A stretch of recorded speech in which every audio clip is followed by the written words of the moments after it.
We have probably, a couple hundred pages worth of travel requirements. And if somebody might say, oh, hey, how do I get my meals reimbursed? Well, instead of having to read all 200 pages of the travel manual, they can ask that question in natural language. And you can really cut right down into, what the answer for that was.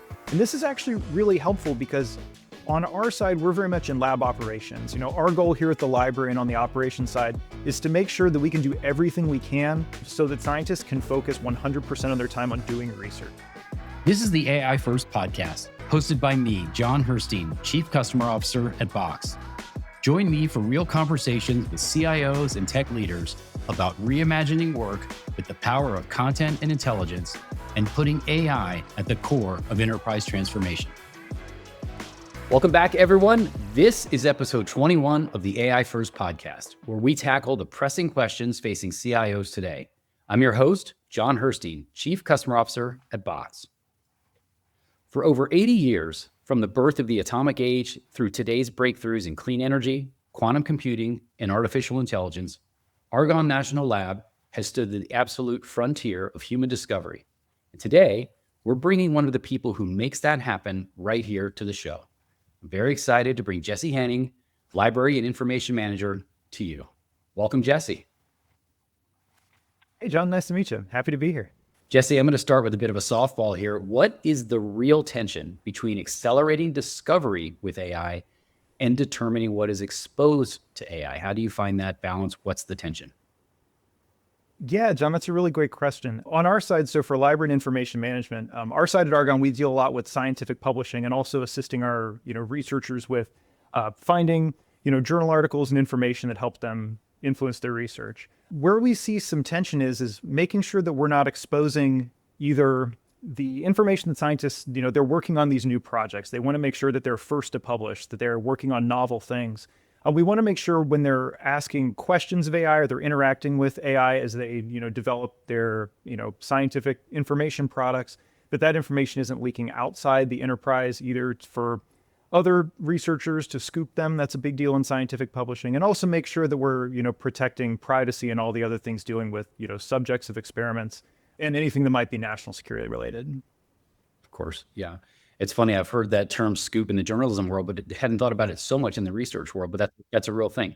Yeah, absolutely. It's scientists really want to closely guard the work that they're, working on. It's a lot of time, it's a lot of money, a lot of their careers are spent doing this to make sure that their findings and their ideas aren't leaking out to another third party that would be, scoop their research and write the article before them. That's a big deal. So I wonder if you could give a little bit of that background and talk specifically about the kind of work that you do at Argonne. We're a U.S. Department of Energy National Lab. The U.S. Department of Energy funds us to essentially do the research that may be impossible anywhere else. Here at Argonne, we're the home of the Advanced Photon Source. It's one of believe it is the brightest coherent X-ray source on the planet. These, other national labs like Lawrence Livermore has the National Ignition Facility, these just giant, massive scientific instruments that allow us to really explore, the nature of matter and, things that would almost be nearly impossible in private industry. And we work with a lot of collaborators across industry. We work with collaborators across academia, and then also too internally here in Argonne. So we do a lot of that work and turn it towards, questions of working with energy security, national security, creating new materials, battery chemistry, all things that are important to our world today that might require a new material or a new method. That's what the national labs are here for. And then hopefully the science that we create is then picked up later by our, business and other collaborators or folks just out in the open to be able to commercialize some of that and take those innovations and, bring those to market and allow those to be, solutions that help solve problems in the world. So at some point, the research that you do at the labs becomes public knowledge, and I assume that's not true across the board, but at least some of this stuff becomes public knowledge so that it can then be commercialized. Is that the idea? Well, so a really cool part, so we're on the publication side for scientific publications that are unlimited access, right? So we don't have any issues with, national security concerns or things in between. Those are publicly available to everyone. Those are released to the U.S. DOE Office of Scientific and Technical Information, and those are viewable online right now through their website. So that research can be picked up by anybody from a multinational all the way up through a hobby chemist that may be interested in what's going on in material science. And so Our shop here at Argonne handles a lot of that transfer to make sure that we're making that information and that data publicly available wherever we can. How is AI being used to explore within the research libraries and the sort of knowledge services that you provide? I can talk a little bit about how our research librarians are using AI here locally. And we can actually talk about an example where we're using Box. We had researchers that said, hey, I've got 300 of these, and it's impossible for me to read all 10,000 pages of all these combined, but I'm looking for specific information I think that might be in there. What we were able to do is be able to take those technical reports publicly available, put them into a Box Hub, and allow the Box Hub RAG to be able to pull out some of those insights so that the researchers could highlight specific sections and specific papers that they think, may be useful to their research. And then what happens is this sort of feedback loop with research librarians. We provide that to the researcher says, hey, it looks like there's this set of citations or this particular topic, give me more information here, allowing us to refine delivering those resources to them. And then it, feeds back in, helping people refine all the way down until they, get the particular insight that's useful for the, the research that they're working on. It's essentially what librarians have been doing, for years and years. It's the great thing about AI is it allows us to work with folks, researchers, library patrons everywhere, work with them along with AI to refine down to the exact thing we're looking for, and then synthesize, knowledge between all of those different pieces. And that's how we're using it here at Argonne, just in that, small perspective there. Right. And you mentioned citations a couple of times. I would imagine in this world, it's incredibly important to be able to go right to the source so that people can actually check that. I don't know how much concern there is around things like hallucinations, but how do you think about that citation component of this kind of research? There's a ton of concern around that. Always being able to reference back to the actual publication or the actual source that it came from is critical for us as librarians and library staff. We really pride ourselves on making sure we have the right answer, not the right enough answer. And I think that's where we're using AI here locally, is to be able to get us closer to how can we speed up the move between we have no idea what this particular subject is, because for most of us, I was a C+ chemistry student, but I work with chemists and material scientists on the regular, and so I have to translate a little bit of what's going on in their subject area. But how do we move from we have a question up to the right enough answer so that we can hand that over to our library staff to really dig in and find the true specific real piece of content and not have it be potentially AI generated or hallucinated. So that's where we see AI being a partner there in this, quest to find the right answer. Right. Are you finding that ability is enabling you to deflect questions? And I don't know this for sure, but like questions that might have otherwise gone directly to the researcher because people couldn't find it, versus, well, now I can go research it myself, get right to the source, very quickly, zoom in on the thing that matters and answer my own question. Does that sort of dynamic play out? Yeah, for some things we do see that happen, especially when it's kind of step and fetch. So the cool part is that the scientific publishing and the way that specialized libraries work, there's a lot of foreknowledge you have to be able to dig through and understand them. We try the best we can to make them accessible to folks. But the great thing with AI is that AI is actually, it knows those processes. It knows how we've organized our, scientific collections and how the publishing system works. So it allows people with natural language to, zero in on what they're looking for there. So we see there's some case deflection there. But what we actually have seen is that by kind of eliminating some of the small, I need to find an article in a journal, easier questions, with those being answered partially by AI and advanced search, we now actually have a ton of time to really focus on the tough questions, the things where, we deal a lot in what's called gray literature, right? So these are things that maybe the internet doesn't know. We have microfilm and microfiche and paper articles. And sometimes we end up, there was one case where we had to call a Coast Guard commandant to ask them questions about records that were not on the internet about a shipwreck. Like, it gives us time to focus on the really tough finding, instead of, having to split time of those really, really difficult questions with some of the ones that are simpler that might be able to be handled by, AI or search. Right. That is fascinating. And it's a very common theme that I've heard across pretty much all the conversations we've had on the podcast where, AI's, there's always this fear of, is AI going to replace the people doing this work? And the answer is, well, no, not really, because what it's doing is actually freeing up that human resource to do the kinds of things that you just talked about that AI probably wouldn't be able to do, right? Yeah, exactly. It also too, gives us the ability to handle a lot of those things much, even just with our own personal research. It allows us to get up to speed much more quickly when we're working, let's say we're working in a specific scientific domain that we don't know a ton about, or if it's a particular, historical item that we need to know, rather than spending, maybe on a hard finding question where we would have spent, an hour or two or maybe a day digging through technical reports to find context. We can use AI to cut to that context, immediately, give us the brief that we need to be able to dig in on the tough question. And so it really minimizes that amount of prep time that we need. And it also helps us understand what scientists are asking for, because now that we have the brief, we can speak their language, which is great. Mm-hmm. So that sounds like a great example. Are there other examples where you're seeing real, like true non-hype value from AI in the research environment?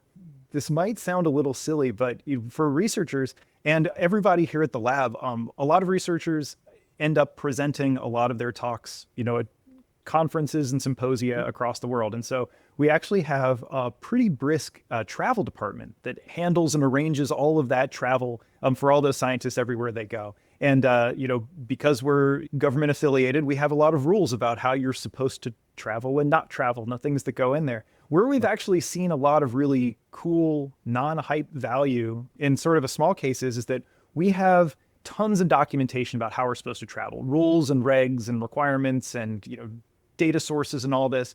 And what we've been doing is curating those sets together and then putting them into chatbots so that folks can ask those natural language questions. So for example, we have probably, a couple hundred pages worth of travel requirements. And if somebody might say, oh, hey, how do I get my meals reimbursed? Well, instead of having to read all 200 pages of the travel manual, they can ask that question in natural language. And you can really cut right down into, what the answer for that was.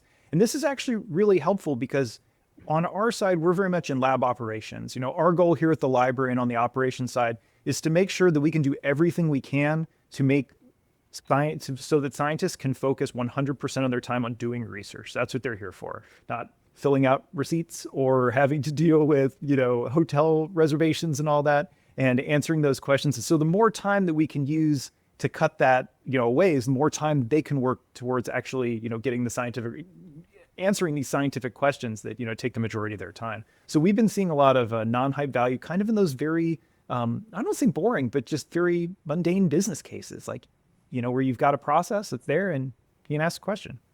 And it's the sort of activity that those folks probably don't want to be engaged in. Like if I had to spend an hour sorting through my travel versus an hour doing more research, I think I know what the answer would be. Yeah, unless you really like picking hotel rooms out. I mean, there's that.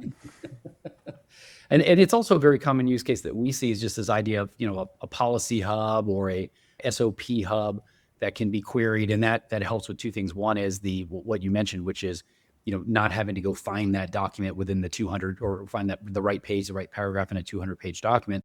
But the other is if people don't want to do that, typically they're calling someone or emailing someone or Slacking someone to ask that question. And it's then taking time away from that person, right? So it also frees up time as well. We're seeing that in scientific collaborations and how we're able to, if you have a group of researchers working across the globe, you have meeting notes, you have all of your, your interstitial research products. And again, making sure that people are all caught up on the same page rather than having to meet again when somebody was gone for a little bit. You have all the information there. You can ask, what are the changes that happened between X and Y date? Or right. Who's working on this? Or what are the new, what happened at last week's meeting? Rather than having to reconvene and start your next meeting with 30 minutes of catch up. So, and we see our researchers using that a ton, using, these collaboration platforms and AI-enabled tools to, to help facilitate that, getting everybody up to speed, quickly. Right. And you probably have the perfect population for that in the sense that I would imagine, if you're a scientist, you're very used to writing things down, taking notes, documenting everything, and you now have all of that as a source for answering those kinds of questions. Yeah, I think, what was it in Mythbusters? The difference between science and screwing around is that we write it down. So maybe don't quote me. That's I'm as not a scientist. That's at least how it looks like to me. We got to get that into our tagline somehow. I'm gonna work on that with our marketing. So you gave a couple of great examples, but are there other specific workflows where you found that AI is proving even more practical than you expected it to? One of the processes that I mentioned was, and it's probably familiar to a lot of other folks, but it's where you just need, document review and document approval. So for us in our shop, what we get is scientists submit their documents to us, whether it's a journal article or a conference abstract or a slide deck, and it needs to be reviewed to make sure that it matches our scientific standards, matches standards of rigor, but that also too that we're making sure that all of the national security, export control, anything that may be related to their research, that all those rules are followed, and we're making sure we're not exposing the lab to any additional risk. And what happens is that sometimes these submissions have to happen really quickly. You get a notice that an abstract of yours has been accepted and the conference is in a week, and you've got to get your slides together. And for us, we have to try to find a way to speed that process. Where how can we make sure that all of the right folks review it, make sure that when they review that those reviews are quick, they're able to focus on the sections that matter to them. So what we've been doing is experimenting with looking at agentic workflows, both with our behind the fence secure AI gateway, and then also too with some work that we're doing in Box that's helping us speed that process along so that it's assigning tasks to folks for a particular, let's say you're an export control analyst. You get handed a 200-page technical report that needs to be presented next week, right? Like you're not going to be able to get through all 200 pages in time. But what you can use is you can use AI-assisted review to be able to focus on the key areas and hopefully speed that review along. Still keeping the human in the loop, still making sure that we're the ones that are making decisions, but to help us kind of wade through some of this, especially in our space, or if it's, controlled space or national security space, there could be single sentences that could pose pretty substantial risk. Similar to, I'm sure that a lot of other folks using AI for contract reviews, all those things, that's serious stuff. And, a little bit of language can make a big difference. And so making sure folks can focus in. So we're looking at building those into our publication review and release process here. I think what I understand is that you're saying a single sentence could be problematic. And it's not so much that you're relying on AI to take it out, but you're relying on AI to more quickly get to those things so a human can look at it and say, yes, this is problematic, or actually that's fine. Yeah, exactly. Amplifying that signal to noise. And we super care about the signal. That anytime that we can reduce that noise and amplify that signal, because we've got our technical reviewers, they know a ton of stuff. They are extreme experts at what they do. And so by making sure that we're not spending that expertise on things that may not be, problematic or high risk, and really allowing them to focus on the things that pose actual risk, we're making sure we capture those and we manage them before they become issues. I'm sort of curious how you think about the role of AI more generally in relation to the content governance world, given how important it is and given the volume of research, output, documentation, and collaboration that you have. That's got to be incredibly important. So can you give us a sense of how you're thinking about AI's role in this area? I think that AI is really important for being able to, manage content and combine and move and, identify that stuff.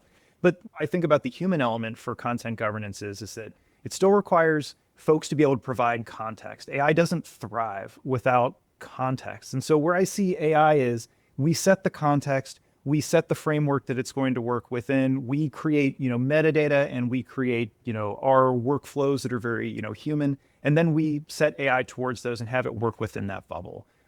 We've been doing that a lot over here with how we work with just defining different types of scholarly documents and how the things we want to find and the things that are important to our lab leadership, things that are important to researchers, we are enriching those documents with that context, and we're telling AI, these are the things we care about. So, explaining that, setting the ground rules, and then allowing the AI to manage the governance according to the rules that we've set.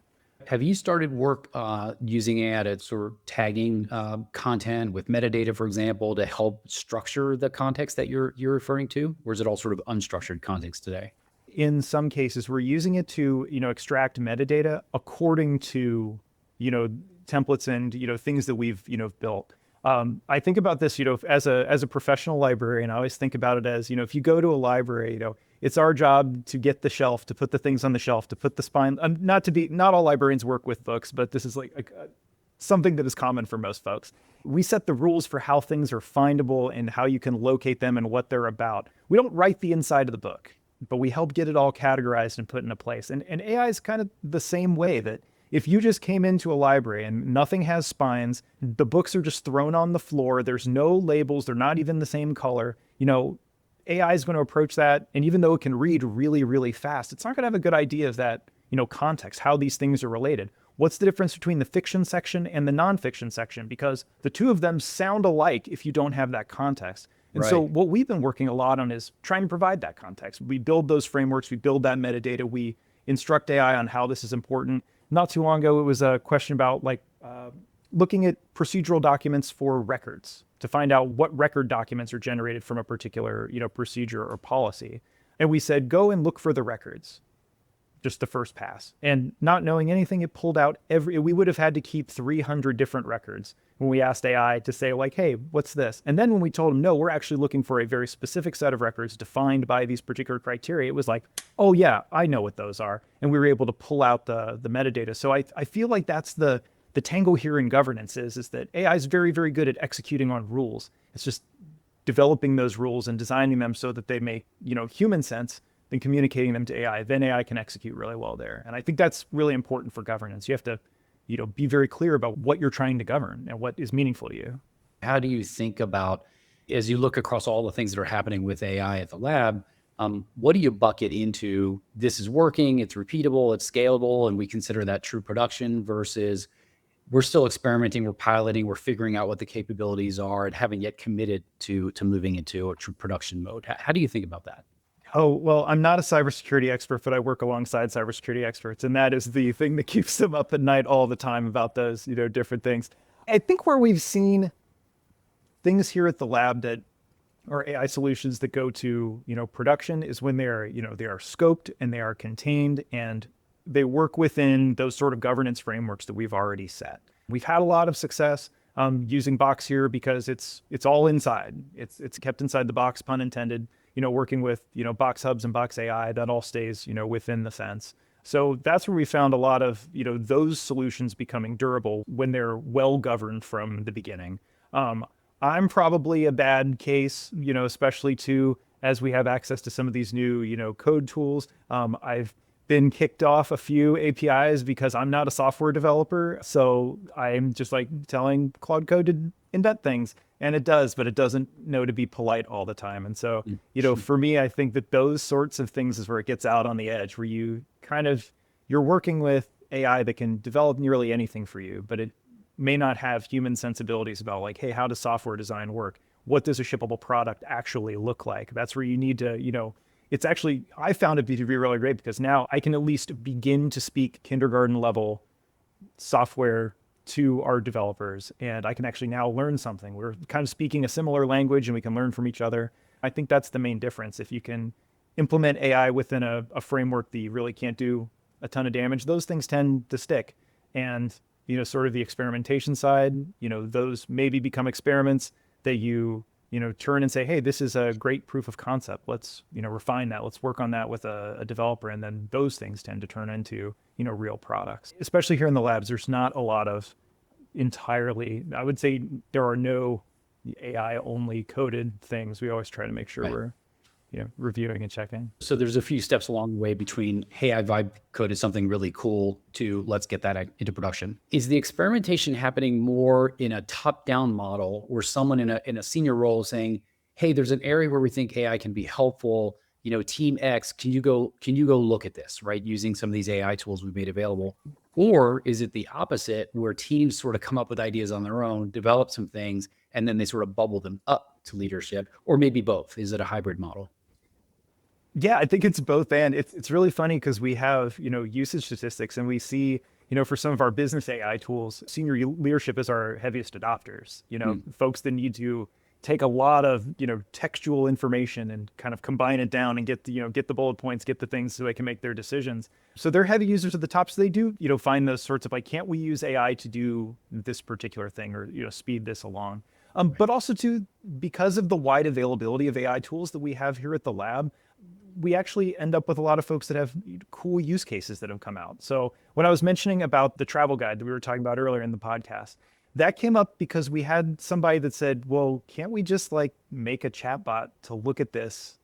They were introduced to Box Hubs and they say, can't we make a chatbot that has all of our documents in it? And then they just started working on it, started refining it, curating the documents, curating the responses. And now it's in production. We have that chat, the embedding of the Box Hubs chat exists on our intranet. And so when people ask questions, it's right there. And that didn't come from the top. That came from, our travel group that said, hey, we're answering a lot of questions over, and we spent a ton of time on this manual, and it's really, really good.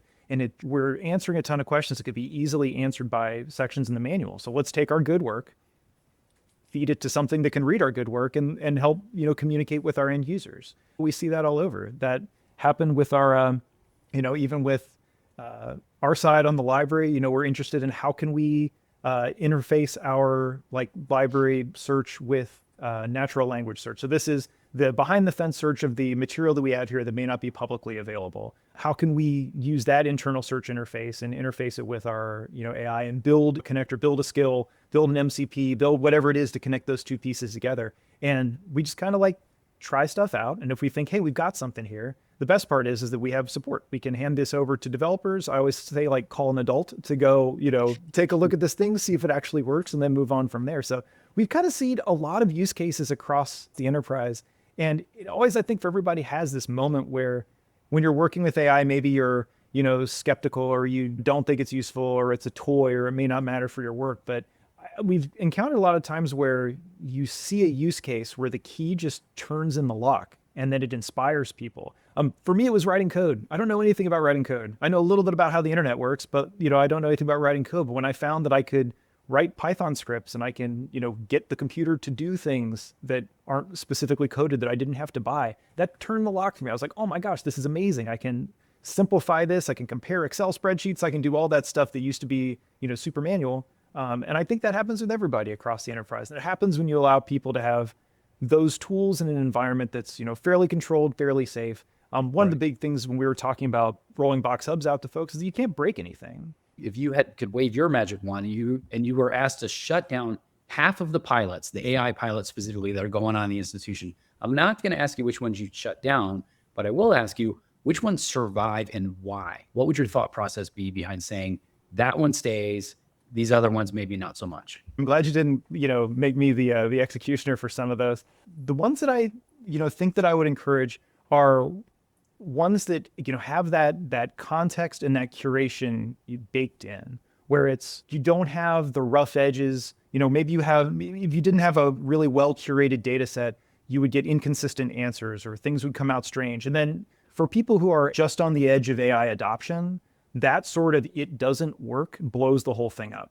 So you want to make sure that if you've got an AI solution that you're building it on top of something that has really tight curation, really good metadata, really great description, and a very, very clear, set of rules around what the expected output is. For example, I wouldn't say, oh, we have 1,000 technical reports across all of Argonne dealing with all kinds of different subjects. They're all from different time periods. They're all from different authors, all about different scientific technologies. We're going to throw them all into one place, and now we're going to ask questions about them. That's not going to work. I would not advocate for that because you're going to get inconsistent answers. You have no context. Encouraging AI pilots that are really based on, well-described data sets, I think is really great. Where I would encourage these sort of small scale, AI interventions. It's how can you help somebody save an hour of their day every day? And that's everyone. So things like they may not require this gigantic graph database or all these data pipelines, these just quick tricks that can help everybody, solve some of those daily problems. I would see those pilots would be the ones that I would encourage. And especially if you go out to the subject matter expert, the person who's doing the work every day, ask them, what if you had a really, really smart, super obedient, but very literal intern? What would you offload to that intern? And then they'll be like, oh yeah, I'd rather, not have to do this. And then working on those small use cases that save, maybe an hour of time, but that everybody has to, do, handling, filling in time on your time card. I know that sounds so silly as to sound like business cases, but it saves everybody a ton of time. It removes kind of that drudgery that allows us now to have, not to say, I love my time card, sorry, HR, but to remove that drudgery so that we can spend our time doing real human creative effort or human relational effort, with each other. Get rid of sort of the bookkeeping. Also, sorry, bookkeepers, I love my financial people, but get rid of the daily bookkeeping and really focus it on what humans do best, which is, relate to each other and be creative. And so I would encourage, things that help us save time in those like small ways for everybody. Are librarians becoming AI governance stewards or unstructured data stewards or both?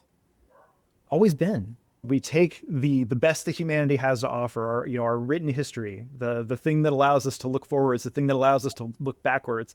And we take all of that and we get it into a way where people can find it and understand it and retrieve it and preserve it.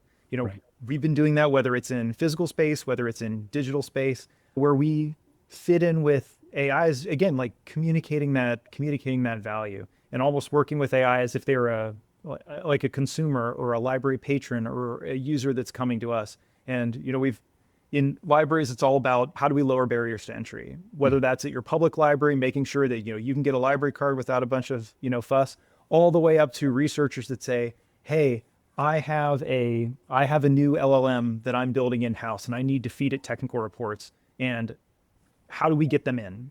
It needs to be through like an API or some other connector. How do we build that? So it's both sides, stewarding the usability of the information and then also how we can deliver that, information to the user. I know for people who are listening, look up the 5 laws of librarianship. We should put that in the show notes. Yeah, for sure. It's like, every book its reader, every book its user, it's really interesting. And it applies now more than ever. Jesse, I just want to say thank you so much. This has been a great conversation. I've learned a lot. I think our viewers and listeners will as well.